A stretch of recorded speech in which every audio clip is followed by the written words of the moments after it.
The Indo-Pak War of 1965 and 1971. Since the British no longer had control over India since 1947, Pakistan and India had many controversies, most noticeably over the land of Jammu and Kashmir, a beautiful piece of land that was stationed between Pakistan and India. This issue first began in 1956, when India regained control over the land. Because of this, Pakistani troops started to patrol the area ruled by India and caused attacks of both countries in their posts on January 8, 1965.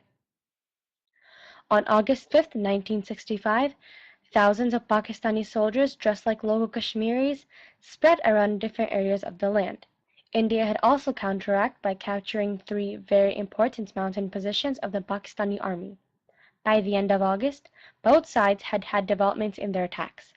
Pakistan closed in further on cities like Giri and Poonch, and India had captured 8 kilometers into Pakistani-administered area of Kashmir. But when India officially crossed the international border on September 6th, that was when the war officially began. This war had caused many things to happen that had not happened since the respective countries' independence.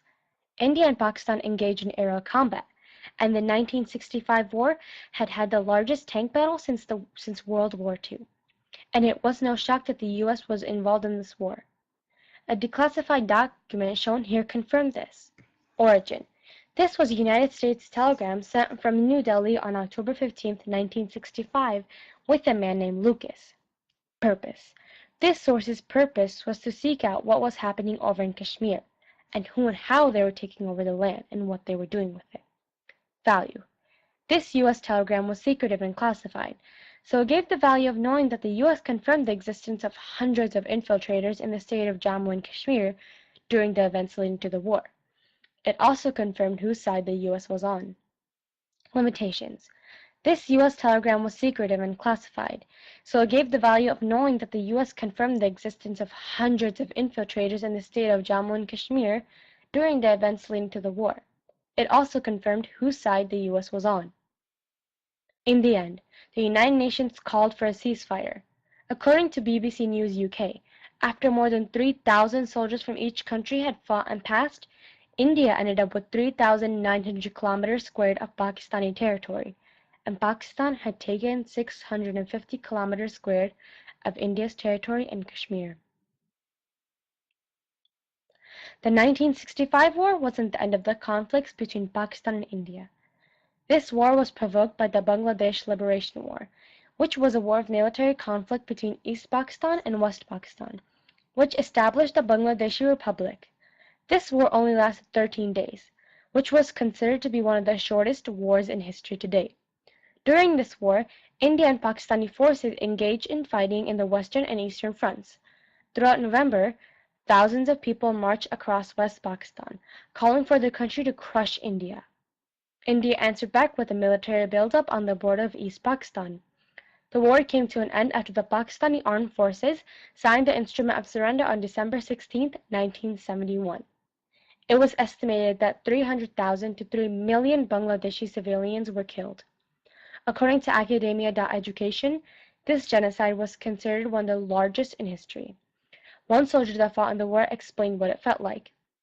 In his book, The 1971 Indo-Pak War, A Soldier's Narrative, Pakistani Major General Hakim Arshad Qureshi, a veteran of this conflict, noted, "We must accept the fact that, as people, we also contributed to the bifurcation of our own country.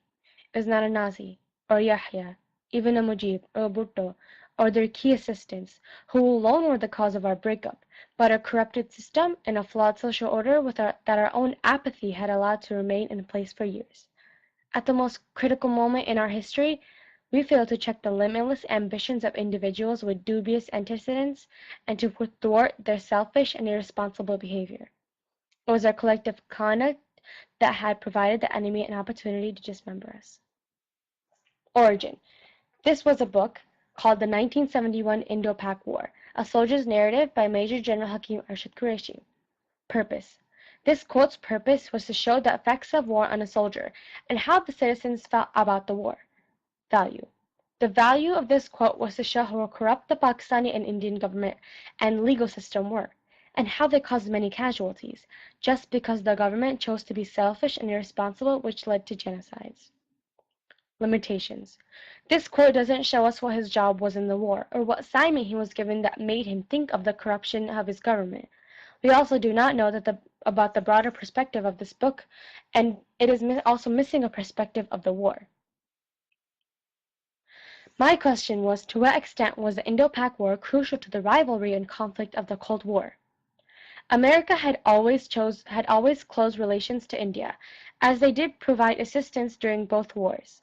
But the United States and United Kingdom did supply arms to Pakistan during these years. After the ceasefire of the 1965 war, both India and Pakistan accepted the Soviet Union as a third-party advocate. Negotiations in Tashkent, Uzbekistan, completed in January of 1966, with both sides giving up territory and withdrawing their armies from the land. The answer to this question is that the two countries had no effect and were not crucial to the Cold War, but more that the Cold War had an effect and was crucial to the two countries. India and Russia had found common ground through their economic, political, and military fronts. Because of Russia's support, India built military muscle, and according to Times of India, even today, over 70% of specialized military equipment is supplied through Russia. But because India stayed away from American relations, they may have lost on an earlier economic boost. But when Pakistan fell into step with America during the Cold War, they started to receive aid, and with aid, the Pakistani military could think about combating with India's powerful machinery. The Cold War helped Pakistan have an everlasting effect on India. But we know that India and Pakistan are still fighting over many conflicts, including the Kashmir War.